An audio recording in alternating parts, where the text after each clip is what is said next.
All right, y'all. I'm back, man.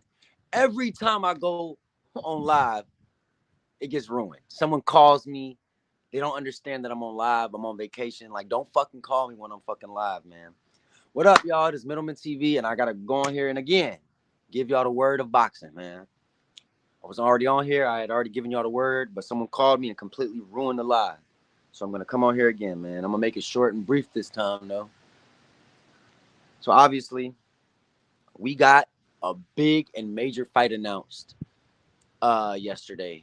March 15th, ESPN Plus, and pay-per-view presents Teofimo Lopez fighting Subriel Matias. Now, this fight is super exciting, man. I remember talking about this fight a year ago and telling people that I think Teofimo Lopez would win for the simple fact that I think he's quicker. I think he's got more up his sleeve. I think he's the better boxer. He's more clever. And he's a lot quicker, more athletic. Obviously, Subriel Matias probably has better one punch power than Teofimo Lopez. So in the end of the day, I do think that Subriel Matias poses a real threat to Teofimo Lopez. But at the end of the day, I do feel like Teofimo Lopez being the more athletic and the quicker fighter will make the difference in the fight. You know what I'm saying? I remember about a year ago when Teofimo Lopez said that there's no good Puerto Rican fighters in the game of boxing today. They're all trash. It's not like back in the day with Tito Trinidad and Miguel Cotto. And he basically dissed the whole island of Puerto Rico. Subriel Matias heard that. And then Subriel Matias made a video where he called out everyone in the 140-pound division. Called out Ryan Garcia, called out Haney, and he called Teofimo Lopez a pussy, specifically. And I remember a year ago saying, "Oh shit, Teofimo don't like Subriel. Subriel don't like Teofimo." And boom, a year later, and here we are. It's official. March 15th, we got Subriel Matias versus Teofimo Lopez, man. Now, I'm real excited for this fight. Now, I've been hearing a lot of people talk about this fight, and there are genuinely a lot of people who think that Subriel Matias is going to hurt Teofimo Lopez, that he's going to really put the stop to Teofimo Lopez's career. Like, I really do hear a lot of people saying this. And, like, my thing is, like, people in boxing have high hopes, high biased hopes. That's really what it is in boxing. High biased hopes. Teofimo Lopez dissed the whole island. Teofimo Lopez dissed Puerto Rico. Puerto Rico, as we all know, their fans are loyal and they come with it. So if you diss their island, you've dissed their whole nation.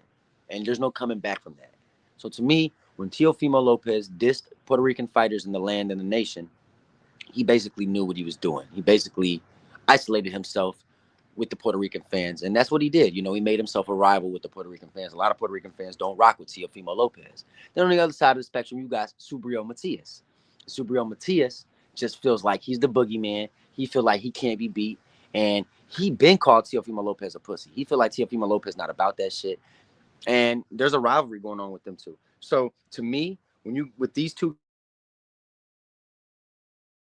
hell of a fight. I'm extremely excited. And like I said, I'm gonna make Teofimo Lopez the favorite. I think he's gonna win. I think he's a lot quicker. I do think Subriel Matias is going to pose a huge threat to Teofimo, considering the fact that he can punch. Teofimo's not really used to going up against guys that are naturally bigger than him, like Subriel. And like I said, this is an intriguing matchup, man. I'm picking Teofimo Lopez, but I'm not 100% certain that that's going to happen. Subriel is a danger to any fighter in the 140-pound division. The man can punch. The man's tricky. I don't think that Teofimo and Liam Paro have nearly similar styles. As a matter of fact, Teofimo Lopez comes forward and ready to brawl you.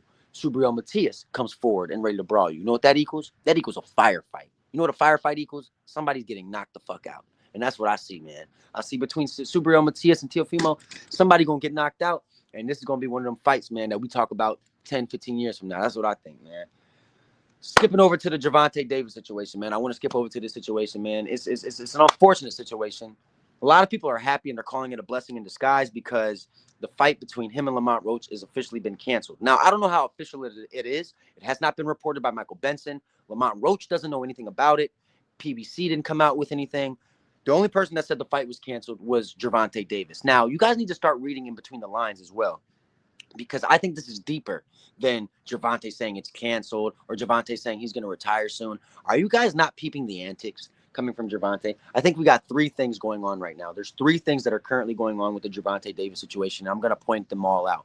Number one, he's genuinely nervous at the fact that he's fighting a guy who he's fought twice in the amateurs, a guy who that he knows, a guy that he's grown up with, a guy who mentally is just not scared of him.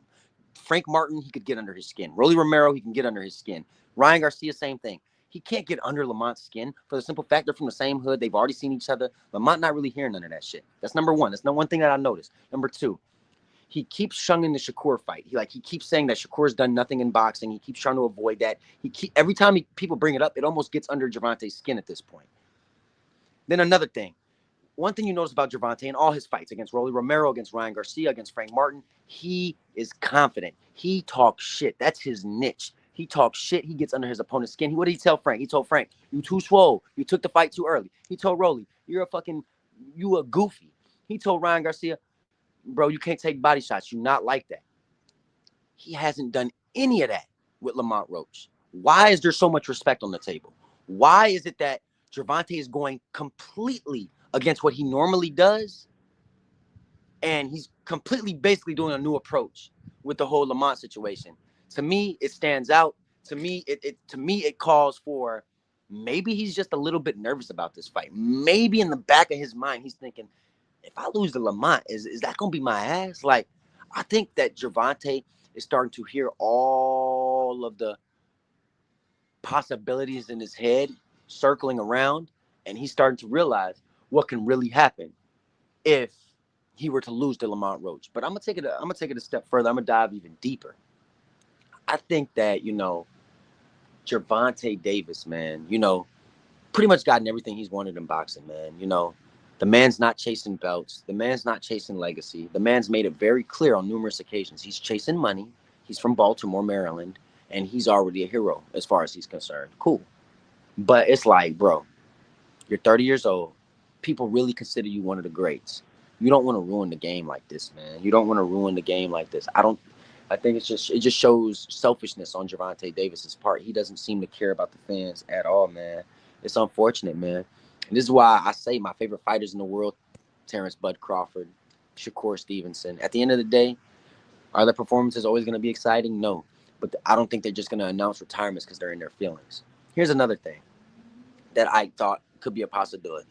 Obviously, when I first went to buy a ticket for the Gervonta Lamont Roach fight, the ticket started off at $180. Tickets within 4 to 5 days went down from $180 to about $140. And then from $140, they went from $140 to about $120. Now, I'm going to go and check ticket prices when I get off live later, but ticket prices could be down as low as, I don't know, $100 plus tax, maybe $115. I mean, I'm starting to think that they're not selling tickets. No one cares about this Lamont fight, and that Tank probably anticipated that people were going to buy tickets to this show and that he was going to make a huge sale on this fight. But I think, like, seeing the ticket sales, I go on StubHub all the time looking for the Tank prices. They're dropping like fleas. And I think they're dropping because they're thinking, okay, how can we get fans to buy it quickly? Drop the price, because no one gives a shit about Lamont Roach versus Gervonta Davis. So this leads me back to my thing. Is he really retiring? Is the fight really canceled? Or is he just trying to hype people up into buying tickets before it's too late? But I'm going to tell you right now, that is a horrible business strategy, because I ain't buying no ticket until I know the fight going on. So the fact that the fight's canceled, okay, well, I'm not buying a ticket till I know what's going on. So I don't know how other fans are going to approach the situation, but if that's your way of trying to get people to rush and buy tickets, to me, it's a stupid approach by Gervonta Tank Davis. Another idiot in the realms, man. Not a Gervonta Davis fan, man. Ruining the game of boxing, ruining the lightweight division, and just avoiding the fights that we need to see happen. Teofimo Lopez, Shakur Stevenson both need to fight Gervonta Davis, and he is not giving us that fight. And he's the one with the power to make those fights happen. Moving on to the most serious topic of discussion, which is pretty much not about boxing. It's more so, socially. It's about a boxer. It's about his girl. And I just want to talk about it, man, because it's on my mind. And it's something that I brought up about a year ago. I remember talking about Lena and saying that I can just see that Lena is not really for Devin. I could kind of see it, knowing her background, knowing that she was with Taz Angels originally, And knowing that, where she came from, Taz Angels is kind of like a modeling thing where girls from Taz Angels, they take off with their modeling and they end up meeting rich guys later on from it. It's like kind of like the niche. It kind of goes hand in hand. And that's kind of where she came from. That's where she got her original fame from. So, so this video leaks out, right? We all know that Lena is Devin Haney's baby mama and she's pregnant with him. Now, this video leaks out yesterday of Lena basically on a jail call with Young Thug, and they're basically talking. They're basically, talking on the phone, and Young Thug getting ready to go to jail, and like Lena starts getting really teary and really sad, and you know, and she starts crying and telling Young Thug, I miss you, I only want you, I love you. And this was in 2022. I can't remember the exact date, but like I went back to retract this because Lena felt so guilty about this that she wrote on her Instagram like, those videos that leaked out were before I dated Devin Haney, way before I met my baby daddy. Number one, I saw something so wrong with the post immediately. And like I called it out too. She said, that video was well before I met my baby daddy. Why aren't you calling him your man? Why aren't you calling him your king? Why aren't you calling him your fiance? Why are you calling him your baby daddy? Baby daddy is a term that minorities use when it ain't work out with your kid's father, and now he's the baby daddy. Y'all haven't even had the kids yet.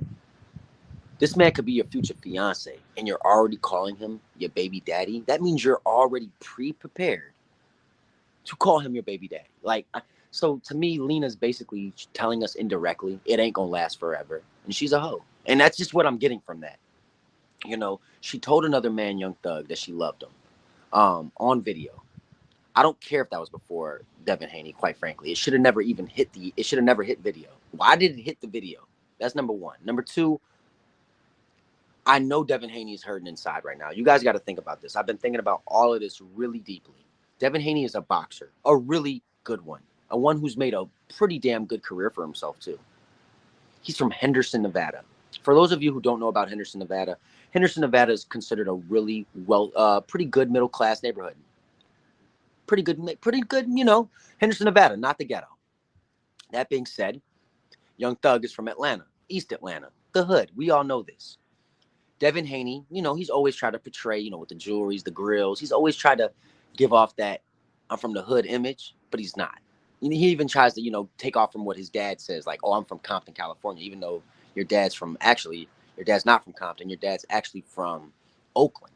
And, I mean, not saying that Oakland's soft or anything, but you know what I'm saying? Obviously, Devin Haney tries to portray like he's from the hood, but he's really not. So that being said, now we got a situation where you got Devin Haney from the suburbs. He's a boxer, but clearly insecure because he tries to acts like he's from the hood. And on the other side of the spectrum, you got Young Thug, a guy who just did 3 years in jail, just got free of a RICO charge. Remember what Lena just told him in the video? I love you. I only want to be with you. That video looked to me as if like she was talking to him as if she didn't think he was going to ever get out. Now that he's out, this is a serious problem. He's out. Young Thug's not in jail no more. So he's out now. So now Devin Haney has to deal with this. Not only did she tell him he loved her, but like I said, Young Thug is a hood motherfucker. Carries guns, be with the shits, had a whole RICO charge on him for multiple murders. I'm just saying. This is real shit that we talking about. So how do you think Devin feels? Knowing that his wife or his fiance knows, like, all right, I done slept with Devin, a boxer, a guy who fight. I done slept with Thug, a gangster, a motherfucker who shoot. And who does she see as the more real nigga? And just, if you're Devin Haney, like, do you even deserve to go through this as a boxer? You're coming off the most difficult situation of your career, where you got beat the hell up by Ryan Garcia, got damn near concussed. The win gets reversed. You're still undefeated. This is your chance to redeem yourself. The least thing you need is to hear rumors about your fiance and Thug. So to me, if I'm Devin Haney as a black king, the only thing to do, in my opinion, get them last little nuts off with your baby mama and leave her. But you fucked up, Dev. You know where you fucked up that bad? And I wish you didn't fuck up this bad, but you know where you fucked up? You got Lena pregnant. You got her pregnant. Now, you know she gonna try to hit you with that child support, right, Dev? You know she gonna hit you with that, right? Because I don't know you, Dev. I don't really know you.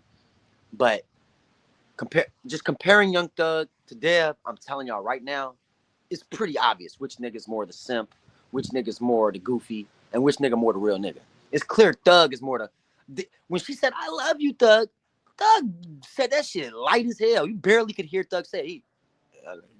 Like, what? He barely said that shit. Like, on some real nigga. Like, I'm not even gonna say that shit that loud. I don't want nobody to hear me say that shit. Devin Haney be buying her Coach bags and flying her out and buying the $10,000 shoes. There's no comparison. So if I'm Devin, man, this is the perfect time to leave, man. Devin, you're at the top of your career. You can get other girls, bro. You can get other girls, man. You young, you're a black man, doing sports, doing your thing, beating people up.